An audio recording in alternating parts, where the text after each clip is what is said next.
Nós hoje temos um assunto muito interessante para discutir, aliás, um dos assuntos mais interessantes na medicina do momento. O efeito glúten na saúde neurointestinal, uma visão sistêmica do eixo cérebro-intestino, Brain-Gut Axis, e todas as suas implicações na homeostase. O que você não sabe sobre trigo, centeio, cevada, que pode estar tirando dias da sua vida e vida dos seus dias. Certo? Então vamos lá. Se todos nós trabalhássemos no pressuposto de o que é aceito como verdadeiro é realmente verdadeiro, haveria pouca esperança de progresso. Quem falou isso foi Orville Wright. Para quem não sabe quem foi Orville Wright, Orville Wright era o irmão mais jovem do Wilbur Wright. Esses dois indivíduos, segundo o mundo, foram quem desenvolveram o avião. Para nós, brasileiros, é Santos Dumont. Mas para o resto do mundo, são os irmãos Wright. Então, um 4 anos mais velho que o outro, americanos, e esse mais jovem, que é o Orville Wright, ele tem uma série de citações, frases importantes, entre elas essa aqui, que eu acho fascinante. Quer dizer, se eu achar que o que eu estou fazendo é verdadeiro, eu não tenho oportunidade de desenvolver. E vocês vão ver isso acontecer aqui hoje.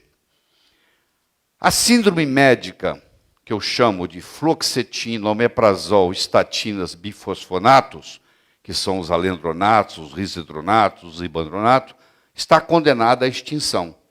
Porque todo médico que trabalha com esses tipos de droga sabe que depois de um certo tempo, os efeitos colaterais são muito maiores do que os benefícios. Alguns levam tempo. Por exemplo, um alendronato leva 5 anos para mostrar os seus efeitos colaterais, que são graves. Câncer de esôfago, necrose óssea, entendeu? O indivíduo vai num dentista para fazer um implante, o dentista tem que fazer o buraco de colocar o implante. Aquilo ali destrói o osso morre. Como não tem osteoclasto mais para liberar aquele osso morto, aquilo ali, aquela necrose fica ali, infecciona, dá problemas seríssimos. Tanto é que hoje muitos dentistas americanos não mais fazem implante em pacientes que estejam ou fizeram uso de alendronato nos últimos 2, 3 anos, porque as consequências são drásticas. Eu poderia conversar sobre cada um desses aqui e mostrar os efeitos que vocês conhecem muito bem. Por que as pessoas atualmente precisam ser medicadas para minimizar sintomas?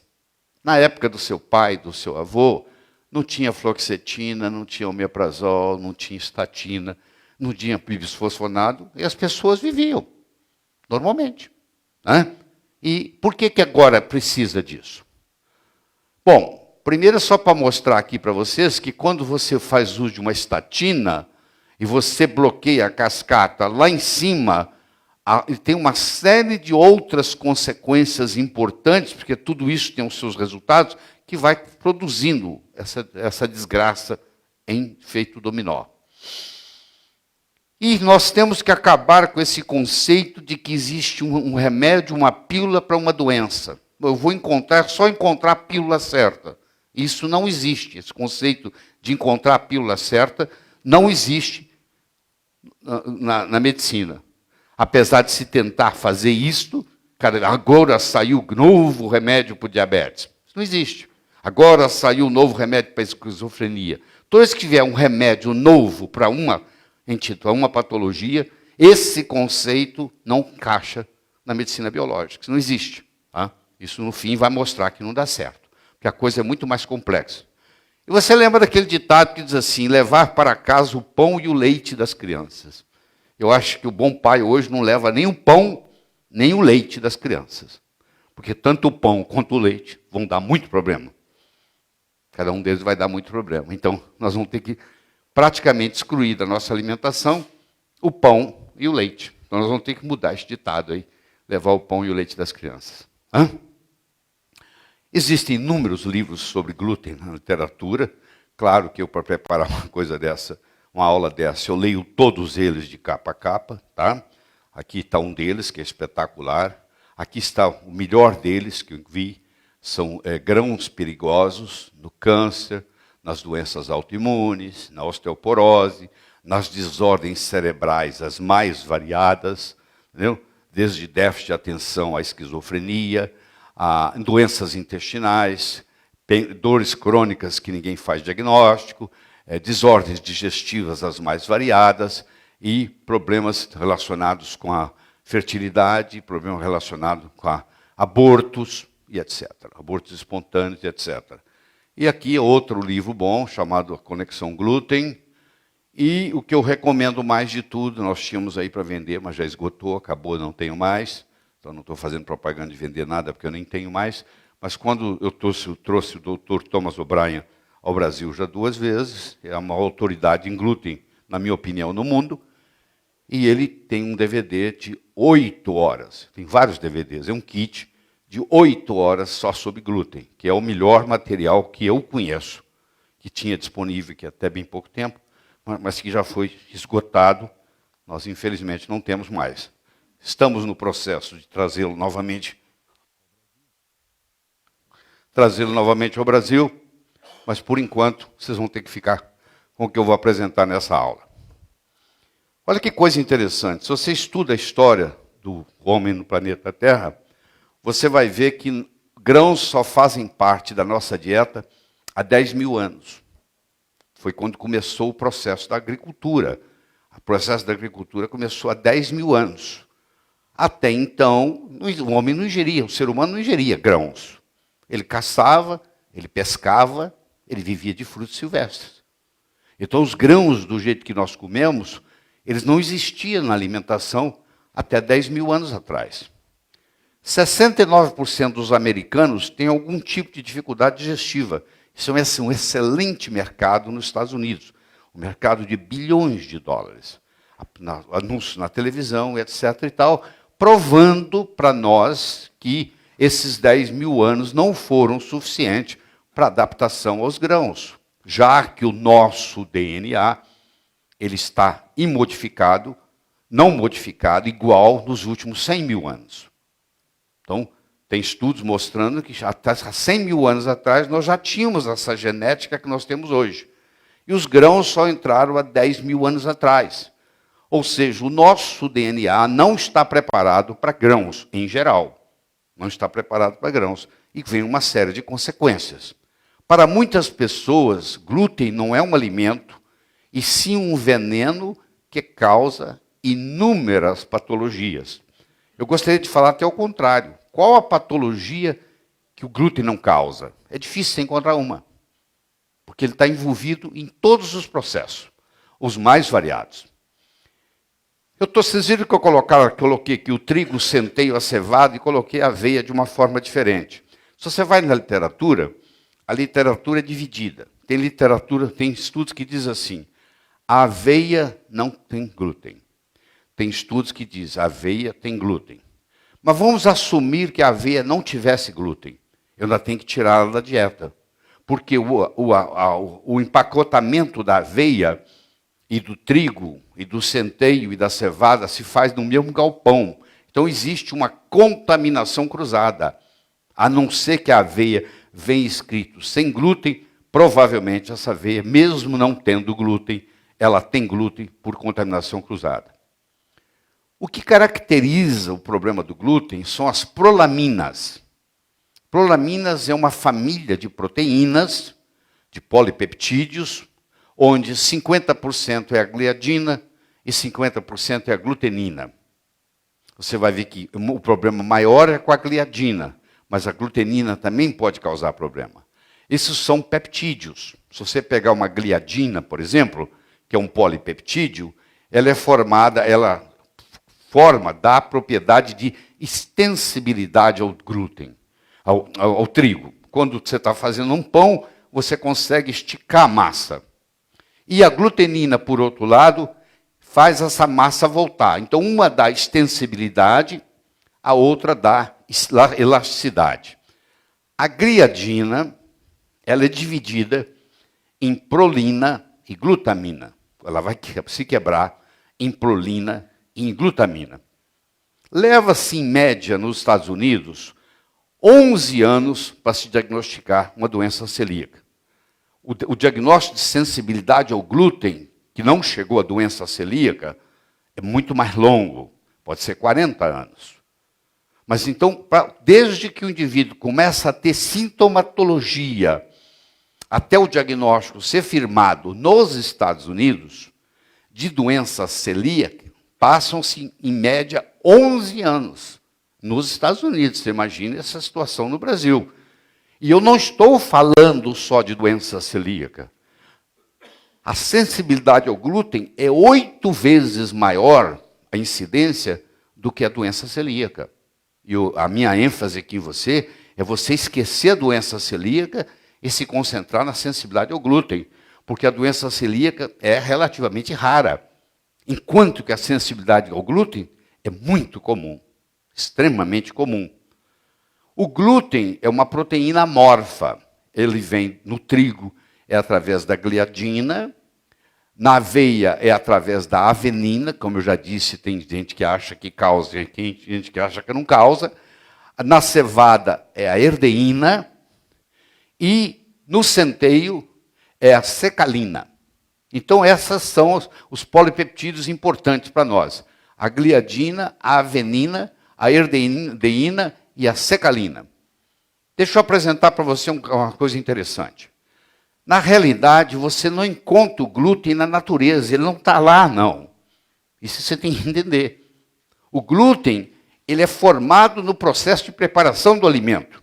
Por exemplo, quando você pega uma gliadina, mistura ela com água e agita, forma-se o glúten. Então você não vai lá na natureza e acha o glúten. O glúten é depois que você colheu o grão, na preparação do grão, você mistura a gliadina, que é um polipeptídeo, com a água, com agitação, você faz o glúten. É importante você entender isso. Porque se você comer, por exemplo, o trigo germinado, não tem glúten. Você pode comer o trigo germinado, porque você não passou por esse processo de misturar com água, de agitar, de cozinhar, de aumentar a temperatura. Isso aqui tudo tem glúten. Então, isso que a gente achava que era o máximo, hoje você tem que mudar o olhar quando você vê isso aí. Porque isso você tem que eliminar. A pessoa está tão acostumada com isso aqui, que ela acha que se tirar isso da vida dela, a vida não vai ter mais valor. E você vai entender por quê. Porque isso aqui, tudo, por um mecanismo de defesa do organismo, o organismo cria uma coisa chamada gluteomorfina. Isso é viciante. Pão vicia. A pessoa que tem insensibilidade ao glúten, você pergunta para ela assim, qual o seu alimento favorito? Ela fala pão. Você pode perguntar, quando você perguntar para uma pessoa, qual é o seu alimento favorito? Geralmente é o que prejudica mais. Por que é o que prejudica mais? Porque ele libera, como ele prejudica muito, para minimizar o problema, ele libera gluteomorfinas. Essas gluteomorfinas fazem você ficar intoxicado. Você vai ficar viciado. Você é viciado no alimento que te prejudica mais. Então você vê qual é o seu alimento favorito, e é provavelmente o que está lhe causando mais problemas, porque você é viciado nele pela liberação de gluteomorfinas. Nos últimos anos, a agricultura se preocupou muito em fortalecer o trigo. Todos os plantadores de trigo trabalham no sentido de aumentar a força do trigo. E aumentar a força do trigo significa aumentar a concentração do glúten no trigo. Calculando um trigo de hoje com um trigo de uns 100 anos atrás, a concentração de glúten que se pode gerar no trigo de hoje é 400% do que se gerava há 100 anos atrás. Para você ter uma ideia.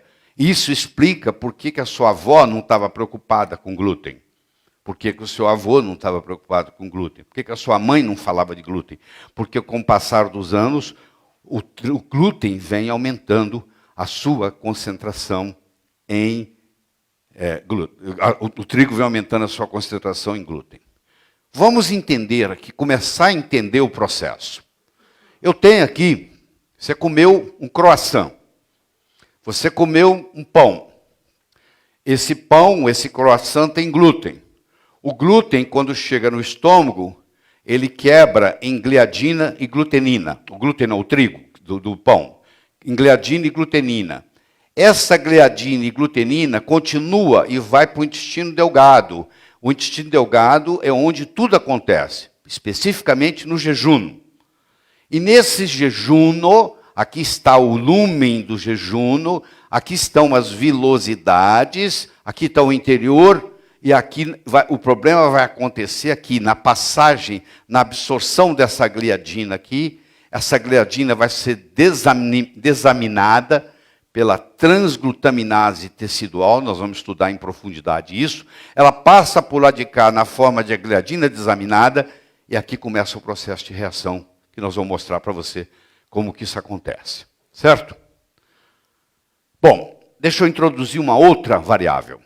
Deixa eu apresentar para vocês o HLA. HLA? Nunca ouvi falar disso. Pois é, para você entender de glúten, você tem que entender um pouquinho de genética e você tem que entender um pouquinho de polimorfismo genético. O HLA são os genes HLA, é o antígeno leucocitário humano. Muitas pessoas têm um polimorfismo genético nesse gene, formando uma variação desse gene, que é a chamada DQ2 e DQ8. Então, quando você faz o estudo genético da pessoa, você descobre que essas pessoas, principalmente as que têm doença celíaca, elas têm a presença de 2 SNPs. Nós vamos ver lá na frente, vocês já viram comigo o que é SNPs. E elas apresentam a presença do DQ2 e do DQ8, que é um polimorfismo genético do gene HLA, que é o gene humano, o antígeno leucocitário humano. Mesmo em paciente, isso é muito importante que eu estou mostrando agora, isso foi publicado em 2011, é recente, muito recente. Mesmo em pacientes sem doença celíaca, a ingestão de glúten pode causar sintomas gastrointestinais, como dor, distensão abdominal, alteração de consistência fecal, cansaço, etc. Isso para quem não tem doença nenhuma. Você pega uma pessoa super normal e você superalimenta ela com trigo, mesmo ela não tendo nada, ela já começa a apresentar sintomas. Ou seja, mesmo para quem não tem o problema, glúten não faz bem, trigo não faz bem. Tudo acontece a nível de jejum, é nessa área aqui que acontece tudo. Ô, gente, Clarissa, querida. Obrigado. Tudo acontece na área de jejum, é nessa região aqui. É um equívoco histórico considerar a sensibilidade ao glúten simplesmente como uma doença do intestino delgado. Isso é a primeira coisa que eu tenho que trazer para você. Porque se você conversar com um gastroenterologista, ela vai dizer para você que glúten que doença celíaca é uma doença intestinal. Em 1888, quando Samuel Dee descreveu a doença celíaca, ele olhou no intestino. Se ele tivesse olhado no cérebro, ele diria que é uma doença cerebral. Se ele tivesse olhado no fígado, ele diria que é uma doença hepática. Se ele tivesse olhado no coração, ele diria que é uma doença cardíaca. Eu quero que você entenda as implicações, as mais variadas. Aquilo que ele descreveu em 1888 é a ponta do iceberg, nada mais, a ponta do iceberg. Para nós entendermos tudo isso, nós temos que entender a permeabilidade intestinal. Você já conhece, eu já conversei com vocês sobre as chamadas junções estreitas. É o tight junction, que eu vou fazer uma demonstração para você aqui, utilizando vocês como voluntário, para a gente ter uma ideia de como é que essa tight junction funciona. Então você come um croissant, você come um pão no café da manhã, esse pão tem gliadina. Essa gliadina, quando chega no intestino, ativa uma proteína chamada zonulina. A zonulina inibe a ocludina e abre as junções estreitas e, consequentemente, causa uma hiperpermeabilidade intestinal. Então, se vocês me permitem, você pode me ajudar? Deixa eu ver quem mais vai me ajudar. Você uma.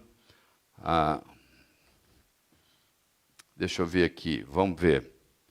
Clarissa, pode vir aqui me ajudar? Grimaldi, pode vir aqui me ajudar? Então, vocês vão entender aqui o processo. Ó, você vai ficar de frente para lá, por favor. Para lá. É só me seguir aqui. Você vai ficar de frente para lá e encostar nela. Vamos vir para o meio, mais para o meio aqui, mais para cá. Uma virada para cada lado. Aqui está, ó, olha só. Isso aqui, aqui tem uma célula, um enterócito. Aqui tem um outro enterócito. Entre um enterócito e outro, tem uma estrutura chamada tight junction. Tá? O Grimaldi vai ser o croissant que você comeu. Tá bom? E o croissant tem gliadina.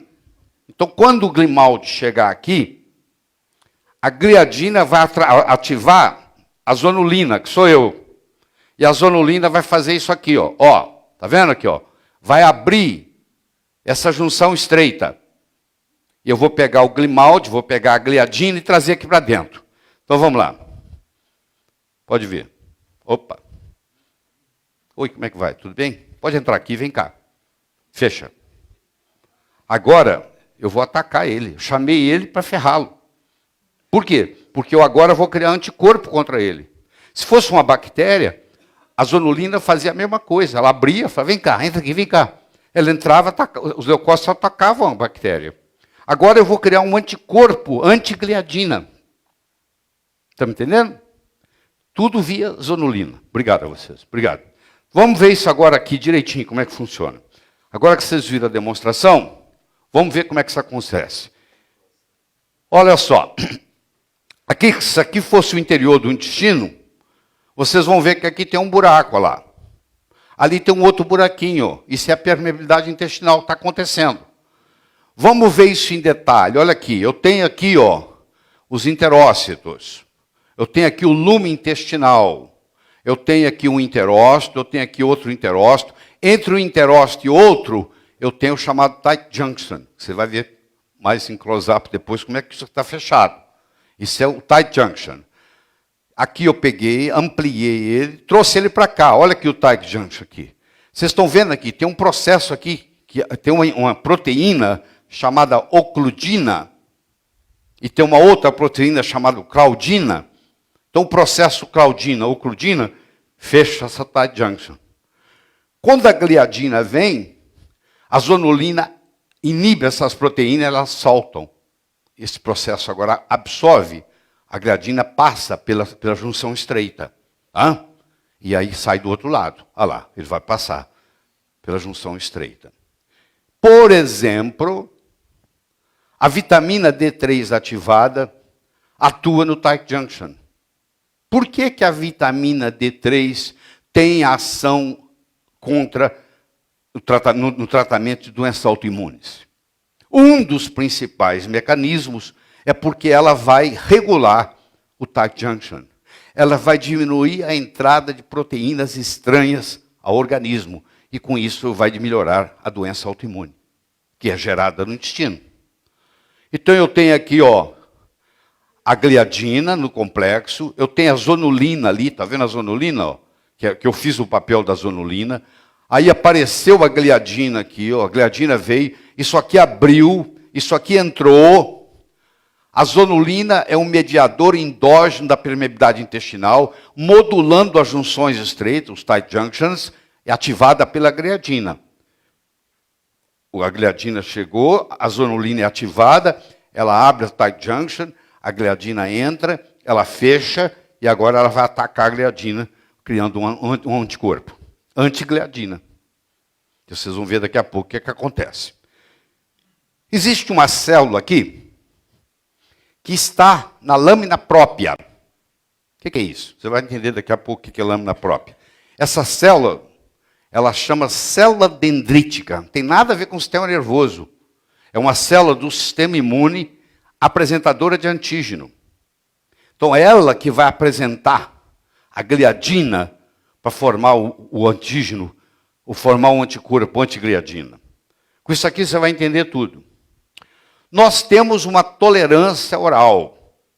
Nós ingerimos de 3 a 7 toneladas de alimento na nossa vida. 3 a 7 toneladas. E nós não reagimos a esses alimentos na maioria das vezes. Nós temos uma tolerância oral. A principal função do sistema imune é manter a tolerância oral. Vou mudar tudo que você aprendeu do sistema imune. Não é atacar nada, é não atacar, é o contrário, é ficar quieto. Porque vai entrar muito antígeno que não vai nos perturbar, porque nós temos uma tolerância oral. Infelizmente, em muitos pacientes, quando chega uma gliadina aqui, essa gliadina ativa a zonulina.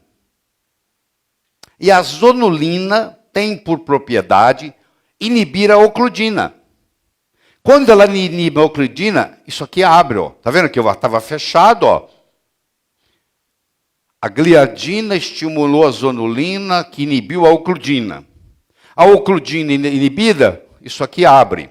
Quando isso aqui abre, a gliadina passa e ela cai do lado de cá. Ela passou aqui, isso aqui, aquilo ali é o lúmen. Isso aqui já aqui dentro, passou. Agora aqui, essa gliadina vai criar o antigliadina, que vai liberar, vai estimular o NF-kappa-beta, vai estimular citocinas, vai produzir um processo inflamatório e vai manter essa hiperpermeabilidade. Começou o processo. Esse processo começa aos 2 anos de idade. E a doença vai se manifestar aos 50 anos, muitas vezes. Mas começou aos 2 de idade. Porque a mãe, sem saber, sem orientação, começou a dar glúten para a criança antes dela ter 2 anos de idade. Se você dá glúten para uma criança antes dos 2 anos de idade, o intestino dele está imaturo para receber glúten. E cria-se o mecanismo. Você vai ver que a importância da alimentação nos primeiros 2 anos. Qual a diferença que vai fazer?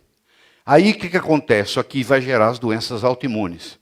Então, olha lá o final das contas, o glúten causando doença autoimune. Então, você viu como é que ele causa aqui, ó. A gliadina chega, estimula a zonulina oclui a ocludina, a gliadina passa no paracelular aqui, cai do lado de cá, cria aquela reação toda de antígeno-anticorpo, libera NF-κB, que estimula citocinas, que provoca inflamação, que perpetua a hipermeabilidade, e aí começam a entrar proteínas por aqui que não deveriam. E forma-se o processo autoimune. Então a gliadina é a causa das doenças autoimunes. A gliadina é uma proteína que vem do glúten. Então o glúten é uma das principais causas de doença autoimune na civilização moderna. Doença autoimune não existia na antiguidade. É uma coisa recente. Então esse processo aqui ocorre, aqui, ó, toda uma cascata chegando à autoimunidade. Então as doenças autoimunes, elas começam no intestino. Mas você vai conversar com o imunologista, ele trata do efeito, ele está tratando aqui, ó. Ele não está preocupado em curar o intestino.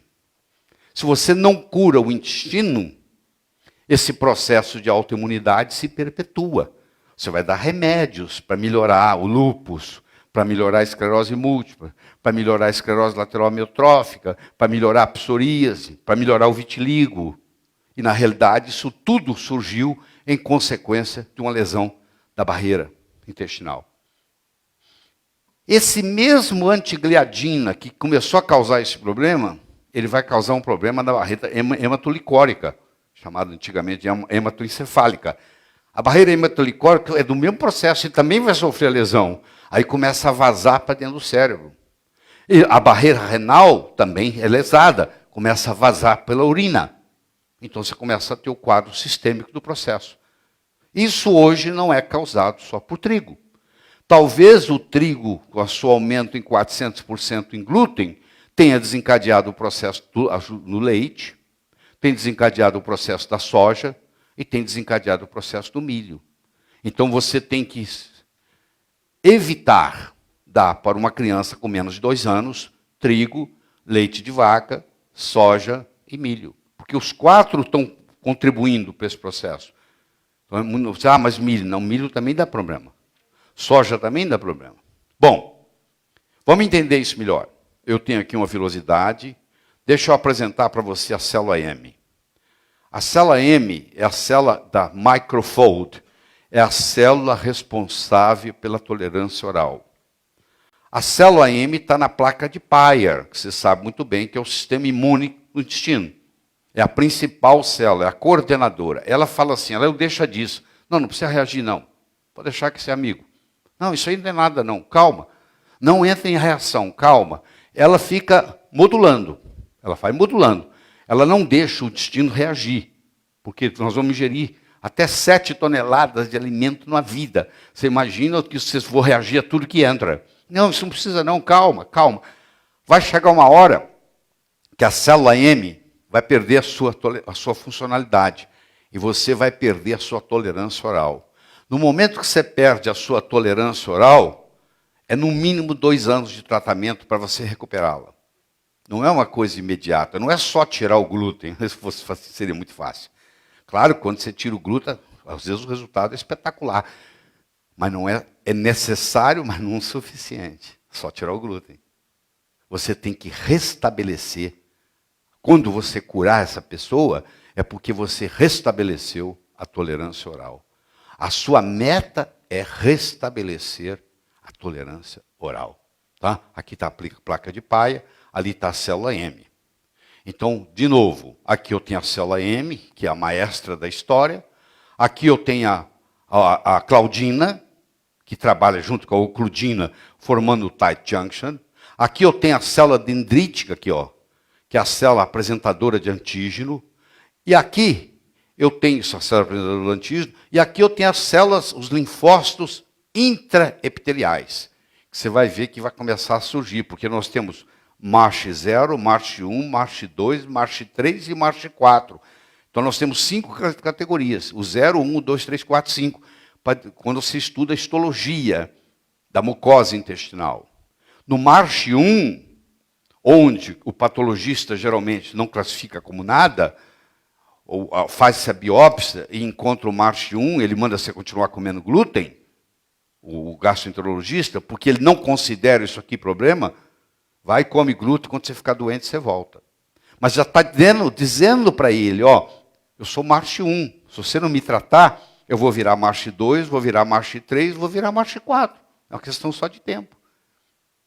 Mas como foi caracterizado lá pelo Dr. G, como é que era a doença celíaca, o conceito usado para diagnosticar a doença celíaca é obsoleto. Não foi feita uma atualização. Isso aqui continua produzindo citocinas, e as suas consequências.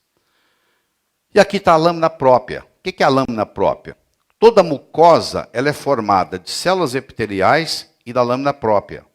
A lâmina própria é a segunda barreira, é mais ou menos assim. Ó. Aqui eu tenho uma mucosa, essa parte de cima aqui chama epitélio, essa parte de baixo aqui chama lâmina própria. Então, quando você junta o epitélio com a lâmina própria, você forma a mucosa. A mucosa é formada de 2 camadas. A camada mais interna, aqui no caso, que o lúmen está aqui, é o epitélio, e a camada mais externa, que no caso é chamada lâmina própria. Uma vez passado pelo epitélio, toda essa dinâmica que eu estou falando da criação de anticorpos, isso ocorre na lâmina própria. Então a tolerância, que é o que nos interessa, que é o oposto do que você vem aprendendo até agora, porque a gente está preocupado em estimular o sistema imune. Não, nós temos que modular o sistema imune.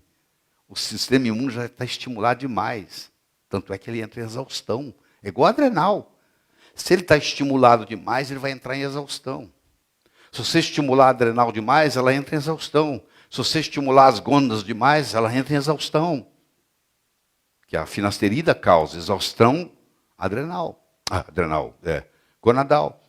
Então eu tenho a tolerância. A tolerância pode ser inata e pode ser adquirida. Então a inata depende, é chamada de central, os linfócitos T e os linfócitos B, e o periférico, que é o chamado os linfócitos T reguladores, também chamados supressores. E eu tenho a adquirida, onde eu vou experimentando os alimentos, e prebióticos e fibras, e vou também ativando os T reguladores. Enquanto eu estou ativando os T supressores ou reguladores, eu mantenho a minha tolerância. E quem é o maestro disso é a célula M, que eu já mostrei para você. O trato digestório, antigamente chamado de digestivo, tem um exército imune contra doenças muito poderoso. Muitas doenças do adulto iniciam-se na infância. Onde? No intestino. A grande maioria das doenças de adulto são doenças pediátricas, com consequências a longo prazo. Então, a maioria das doenças são pediátricas, com consequência a longo prazo. Olha que bonito isso. Isso aqui é uma mudança de paradigma para você. A principal função do sistema imune, em 99,99% do tempo, é a de não responder aos estímulos. Geralmente, nossa tendência é pensar justamente o contrário, que o sistema imune deve estar sempre de prontidão para uma reação imediata. Não. O problema que nós temos no mundo hoje é uma super resposta do sistema imune, porque perdeu a sua tolerância na mucosa, chama tolerância da mucosa. E a tolerância da mucosa é justamente não reagir. Porque tem 7 toneladas vindo para você. Você reagir a tudo, você não faz outra coisa na vida. Fica quieto, não tem nada, não tem problema nenhum, calma. Não precisa criar anticorpo, não, calma. Deixa disso. Então isso aqui pega o que você conhece de imunidade e vira de cabeça para baixo. Isso é muito importante depois nós conversarmos do tratamento.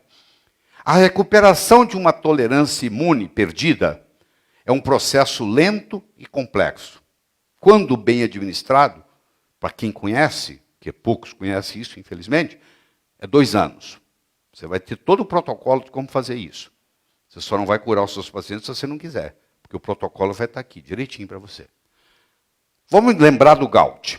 O que é o GALT? É o tecido linfóide associado ao intestino. É o maior sistema imune do corpo. É o GALT. Ele está nos nódulos linfáticos do intestino, está nas células epiteliais, como nós já vimos. Nós ingerimos entre 3 e 7 toneladas de alimentos e bactérias durante a vida. Muitas bactérias, que não vão fazer nada, benéficas, vão ser ingeridas juntas. Tá? Em 2011, para quem não lembra, o Prêmio Nobel de Medicina foi dado a 3 cientistas por estudar o sistema imune. E, inclusive, esse conceito que eu estou trazendo para você de tolerância, onde muda o paradigma. Então, eles mostraram que existe a imunidade inata, que é os Toll-like receptors, que nós já conversamos sobre os receptores aqui antigamente, em aulas passadas, e as células dendríticas, que são apresentadores de antígenos, que vão ativar os linfócitos T. Tá? Então, eu criei, você sabe que eu gosto de criar metáforas. Eu criei a metáfora que eu chamo a metáfora da peneira. Então, você está aqui, a peneira, você está passando algo por essa peneira. 2 problemas pode ter com essa peneira, você concorda comigo? Ela pode entupir ou ela pode vazar. A peneira pode entupir ou ela pode furar. Concorda? Você está peneirando, ou ela entope ou ela rasga e vaza. Então tá bom. Quando ela entope, e aqui está o lume do intestino, e aqui está o sangue. E nós vamos fazer uma analogia que isso aqui, essa mucosa intestinal, é como se fosse uma peneira. A peneira que entope é quando faz perda da tolerância oral. Essa reação começa a fazer uma coisa que podia passar, ela proíbe, ela entope. E o outro é o furar. Ela faz um buraco. É a hiperpermeabilidade intestinal. Então, eu tenho o processo de entupir ou tenho o processo de furar. E desse processo aqui, nós vamos desencadear mais de 90% das doenças que existem no mundo, que começam tudo por esse processo. Quanto mais cedo o glúten for introduzido na dieta, maior a incidência de sensibilidade ao glúten e de doenças autoimunes. Então, o indivíduo que tem uma doença autoimune aos 30, na realidade, isso tem 28 anos que esse processo começou, ou mais, ou 29.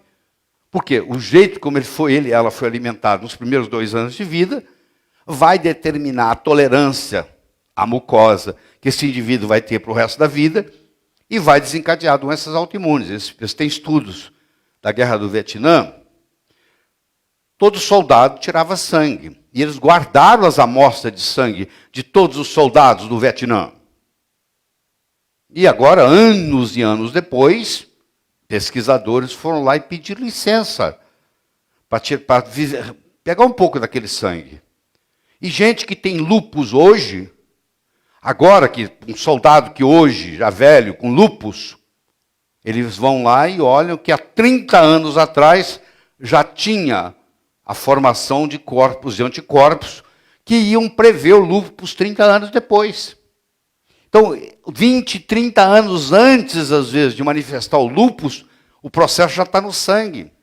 Você já pode detectar ANA no sangue, que caracteriza o lúpus. Está lá, em pequenas quantidades, vai aumentando com os anos. Esses sangue estão todos guardados.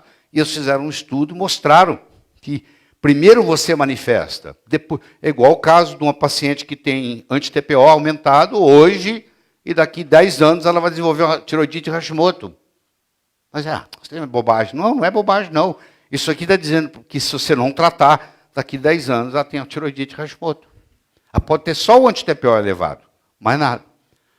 A ocorrência da sensibilidade ao glúten depende da prematuridade, da primeira exposição e da quantidade ingerida.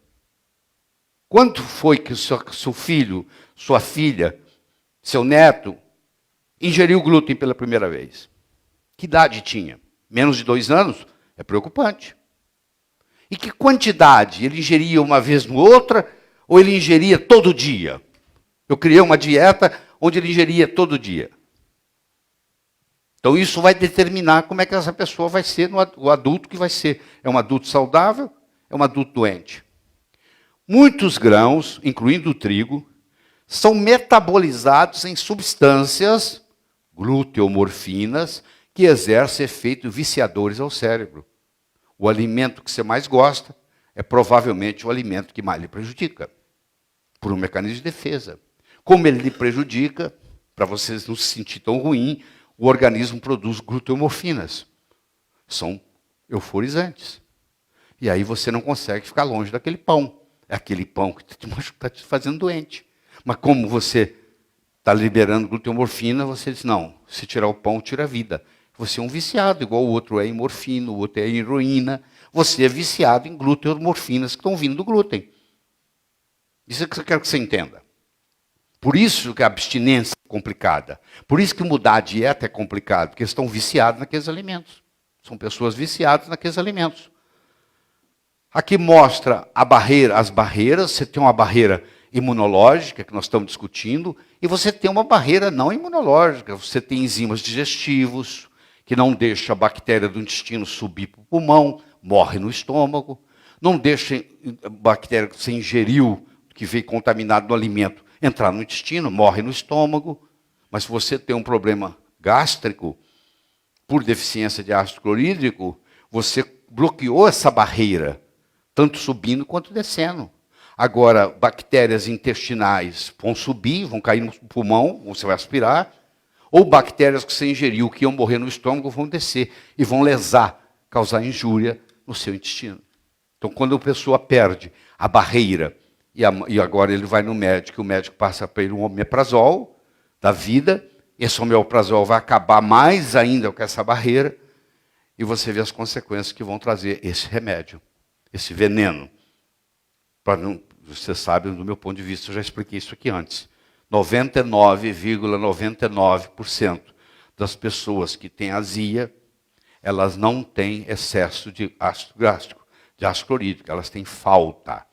E por ter falta, a válvula pilórica não abre. Há o refluxo esofágico e o pH do estômago, que é 2,5. No caso dela é 5, mas mesmo um 5 caindo no esôfago, onde o pH é 6,5, vai dar queimação. Ela tem falta de ácido clorídrico e não excesso de ácido clorídrico. Ela já tem um problema. E você dá um inibidor de bomba de próton, no caso o omeprazol, isso aí causa o quê? Isso causa um aumento no problema. Anestesia o esôfago, a sintomatologia melhora e a doença continua, cada vez pior.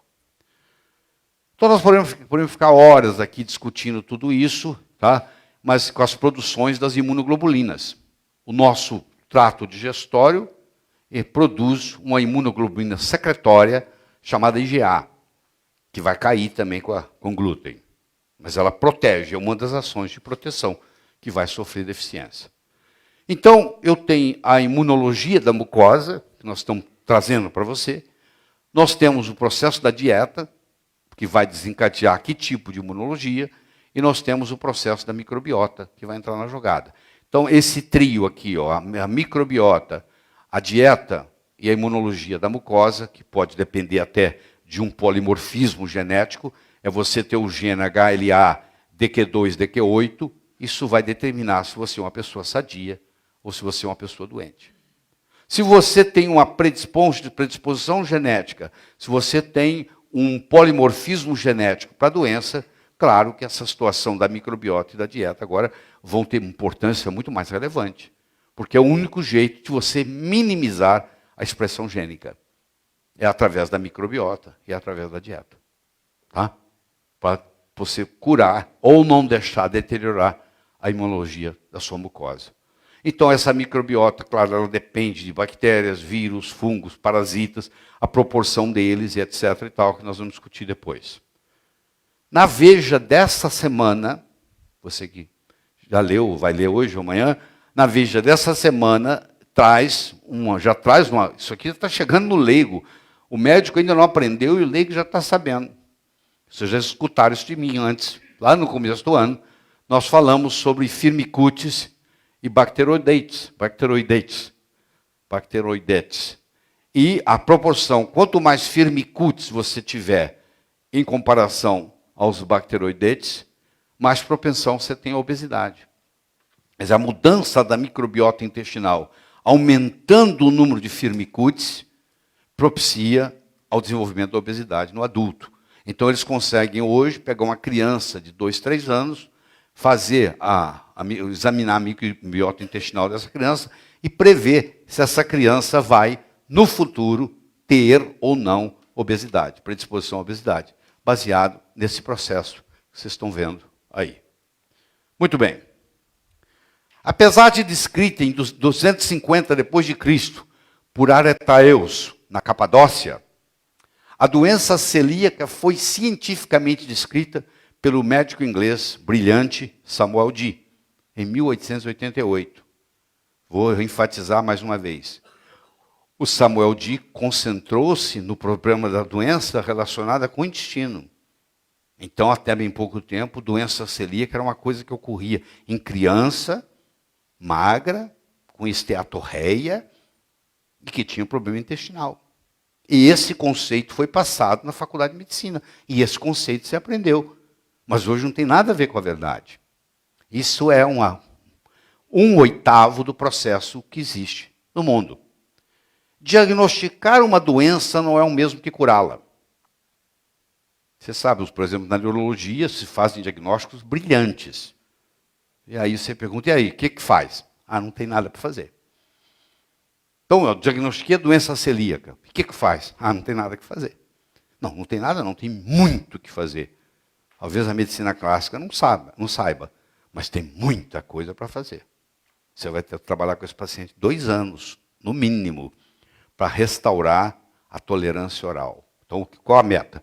Restaurar a tolerância oral.